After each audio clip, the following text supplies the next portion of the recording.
Bismillahirrahmanirrahim. Assalamualaikum warahmatullahi wabarakatuh. Waalaikumsalam warahmatullahi wabarakatuh. Selamat pagi, salam sejahtera untuk kita semua. Senang sekali saya di sini bisa mendampingi Bapak dan Ibu semua dalam mata pelajaran prinsip proporsi dan perhitungan besaran uang persediaan. Bapak dan Ibu, di acara pengarahan dalam penyampaian laporan hasil pemeriksaan atas laporan keuangan pemerintah pusat tahun 2019, Pak Jokowi Presiden waktu itu menyampaikan bahwa setiap rupiah uang rakyat dalam APBN itu harus digunakan secara bertanggung jawab, dikelola secara transparan, dan sebesar-besarnya digunakan untuk kepentingan rakyat. Tata kelolanya juga harus baik, kemudian manajemennya harus baik, sasarannya harus tepat, dan dijalankan dengan prosedur yang sederhana dan ringkas melalui proses yang cepat dengan manfaat yang maksimal untuk rakyat. Nah, dalam waktu 15 menit ke depan, saya Rami Prianto akan membersamai Bapak dan Ibu semua untuk bagaimana melihat peran Bapak dan Ibu semua dalam pengelolaan APBN untuk mewujudkan harapan dari Pak Jokowi tadi.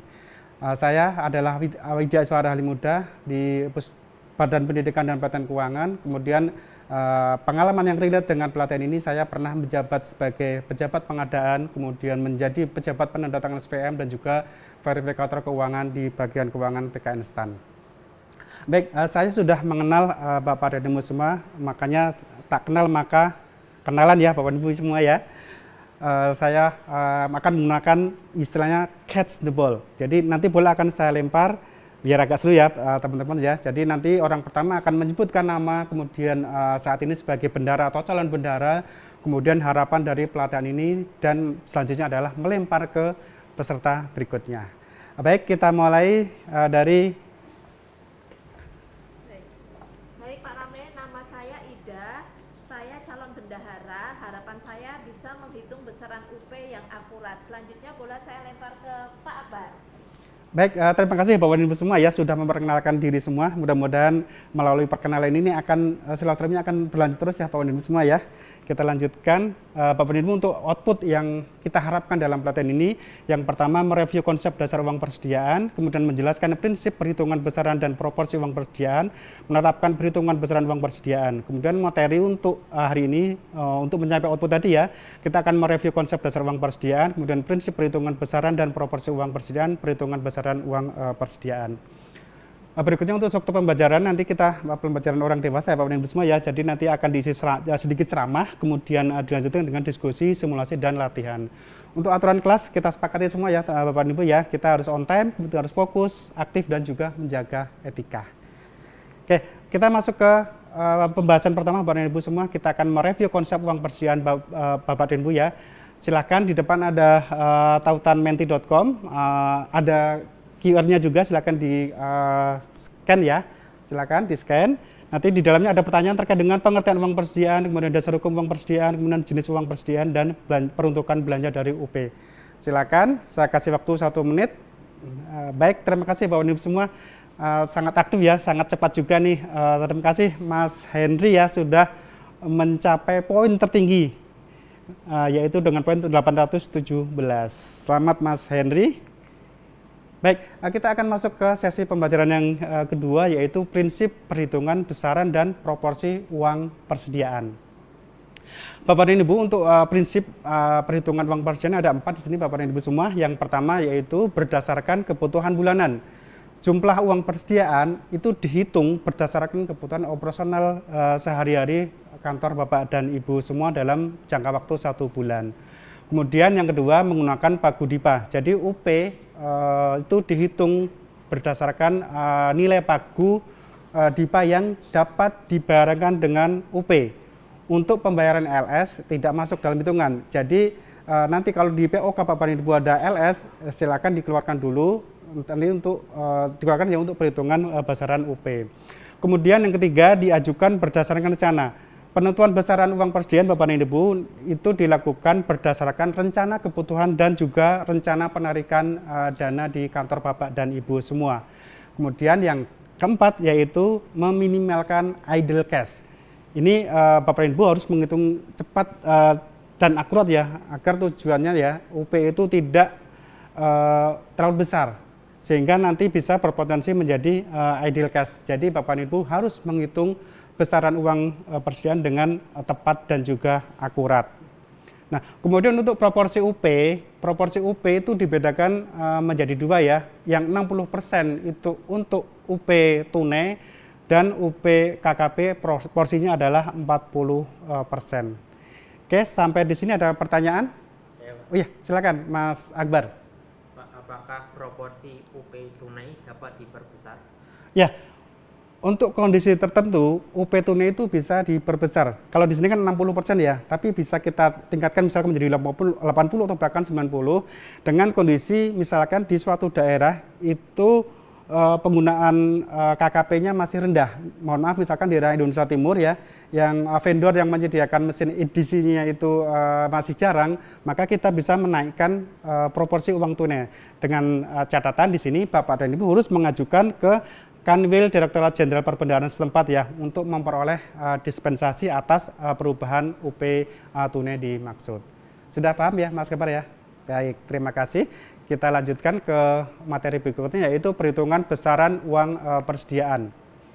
Bapak dan Ibu, untuk perhitungan besaran uang persediaan ini yang pertama adalah setiap bulan diperoleh dari 1/12 dikali paguyuban jenis belanja yang dapat dibayarkan dengan uang persediaan untuk masing-masing sumber dana yaitu belanja barang, belanja modal, dan belanja lain-lainnya. Kemudian maksimalnya dari uang persediaan adalah 500 juta. Nah, pertanyaannya kenapa belanja pegawai tidak masuk dalam hitungan uang persediaan? Ada yang tahu? Oh ya, silakan Mas Iman. Karena ketentuan mengenai pembayaran belanja pegawai itu diatur dalam peraturan yang lain, Pak. Tepat sekali Mas Iman ya, terima kasih Mas Iman. Jadi kenapa belanja pegawai? Karena belanja pegawai itu ada ketentuan tersendiri ya untuk mengatur pembayarannya. Jadi kalau nanti menggunakan UP, jangan-jangan kalau pas belum revolving nanti gaji tidak bisa dibayarkan. Makanya kita tidak menggunakan uang persediaan. Nah, ini di belakangnya adalah contoh Bapak dan Ibu. Jadi dicontohkan pagu belanja barang di suatu kantor 2 miliar, kemudian pagu belanja modalnya 1 miliar, dan pagu belanja lain-lain 0. Karena tidak semua startup mempunyai pagu belanja lain-lain. Nah, totalnya adalah 3 miliar. Kemudian UP-nya bisa kita perhitungkan dari 1/12 dikali 3 miliar, kita peroleh 250 juta. Kemudian 60%-nya atau 150 juta itu dalam bentuk UP tunai. Sementara 40% atau 100 juta dalam bentuk UP KKP. Nah, untuk memahami besaran UP ya Bapak dan Ibu dan juga proporsinya, silakan dikerjakan soal berikut ya Bapak dan Ibu ya. Perhatikan Bapak dan Ibu, di sini ada belanja pegawai, ada belanja barang, ada belanja modal, kemudian untuk masing-masing kegiatannya ada rinciannya. Nah, silakan dikerjakan, saya kira 5 menit cukup ya Bapak dan Ibu semua ya, silakan dikerjakan. Hitung besaran uang persediaan dan proporsi UP tunai dan KKP.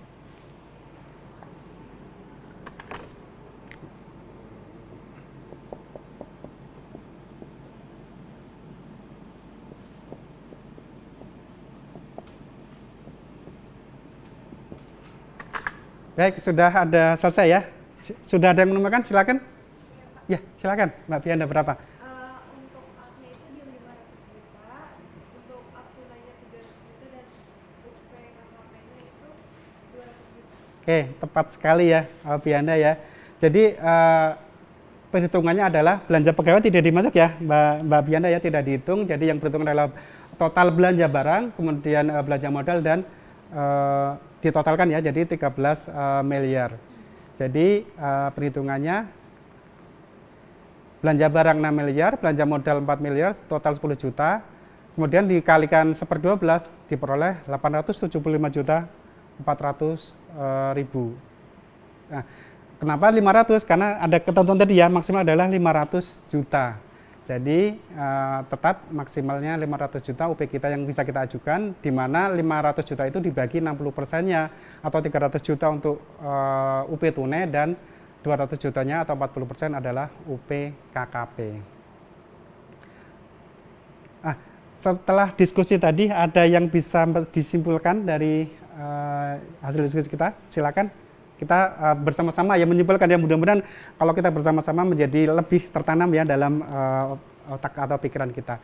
Silakan.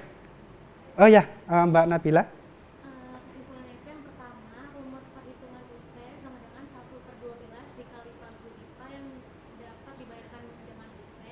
Yang kedua itu UP dibagi menjadi dua, yaitu UP tunai 60% dan UP KKP 40%. Oke, Mbak Nabila menyebutkan 2. Kira-kira ada lagi nggak Bapak dan Ibu? Silakan. Oh ya, Ibu Sumi silakan. Menambahkan 2 juga boleh ya Pak ya? Ya, silakan. Yang pertama maksimal UP itu 500 juta. Hmm. Kemudian yang kedua perhitungan kebutuhan UP harus memperhatikan kebutuhan real kegiatan charter Pak. Wah, saya yakin sekali ya dengan jawaban teman-teman semua. Sesi pembelajaran kita dapat sesuai dengan harapan ya, mudah-mudahan semua ya Pak dan Ibu semua ya. Oke, tepat sekali tadi kesimpulan dari rekan-rekan semua. Ada 4 tadi ya, besaran, kemudian batas maksimal juga ya, dan juga cara rumus perhitungannya. Baik, untuk mengetahui pemahaman Bapak dan Ibu semua ya terkait dengan apa yang sudah kita diskusikan bersama, di sini ada 2 soal pilihan ganda. Nah, untuk nomor 1, ada yang bisa menjawab? Oh ya, silakan Mbak. Kalau menurut saya nomor 1 itu jawabannya yang C, Pak. Ya, C ya, benar sekali ya. Karena yang D salah karena maksimalnya ada 500 juta. Kemudian yang B adalah proporsinya 60-40, sementara yang A adalah yang tidak dibiayai oleh LS. Jadi tepat sekali jawabnya C. Kemudian nomor 2. Ada, oh ya, Mbak lagi, silakan. Menurut saya nomor 2 jawabannya juga yang C, Pak. Oh ya, tepat sekali ya. Kita untuk nomor 2 ini adalah C juga. Jadi UP dapat digunakan untuk pembayaran belanja barang, belanja modal, dan belanja lain-lainnya. Ini ada soal IC, nanti bisa dikerjakan di sesi non tatap muka ya Bapak dan Ibu semua. Kemudian, nah untuk menambah penguasaan Bapak Ibu ya terkait dengan perhitungan besaran uang persediaan dan juga untuk latihan menghadapi ujian komprehensif di hari Jumat nanti, silahkan Bapak dan Ibu bisa mengakses kuisis berikut ya, nanti di klik aja linknya ya. Kemudian di sini gunakan nama asli Bapak dan Ibu ya, nanti karena akan digunakan sebagai nilai untuk aktivitas. Kemudian diusahakan akurasi minimalnya adalah 70%. Jika Bapak dan Ibu belum mencapainya, Bapak dan Ibu bisa mengulang terus sampai terpenuhi minimal 70%. Nah, Bapak dan Ibu, setelah kita belajar konsep kemudian prinsip proporsi dan perhitungan uang persediaan, di pertemuan berikutnya Bapak dan Ibu akan belajar mengenai pengajuan uang persediaan dan juga proses ganti uang persediaan. Sampai di sini ada yang mau ditanyakan Bapak dan Ibu? Sudah paham semua Bapak dan Ibu ya? Apakah tujuannya sudah tercapai yang diharapkan tadi Mbak Ida? Mbak Ida tadi harapannya sudah tercapai ya? Alhamdulillahirrahmanirrahim, tujuan kita sudah tercapai. Sebagai penutup saya kutip statement dari Ibu Sri Mulyani Indrawati, Menteri Keuangan periode sebelum ini ya, bahwa anggaran yang dikelola dengan baik tidak hanya mencerminkan kualitas ekonomi yang baik, tetapi juga mencerminkan martabat suatu bangsa yang baik. Demikian untuk materi di hari ini. Jika ada salah-salah kata, tidak ada gading tidak dapat, Bapak Ibu ya, saya mohon maaf dan terima kasih atas partisipasi teman-teman semua. Mudah-mudahan sesi pembelajaran kita hari ini bermanfaat untuk kebaikan Bapak dan Ibu semua dan juga bisa mencapai harapan yang disampaikan Pak Jokowi kemarin ya di tahun 2019, bahwa setiap uang APBN ya, Rp1 pun itu harus kita pertanggungjawabkan, karena itu adalah amanat dari seluruh rakyat Indonesia, rakyat yang membayar pajak. Demikian, kembali saya mohon maaf dan terima kasih. Wassalamualaikum warahmatullahi wabarakatuh. Sampai jumpa di pertemuan berikutnya.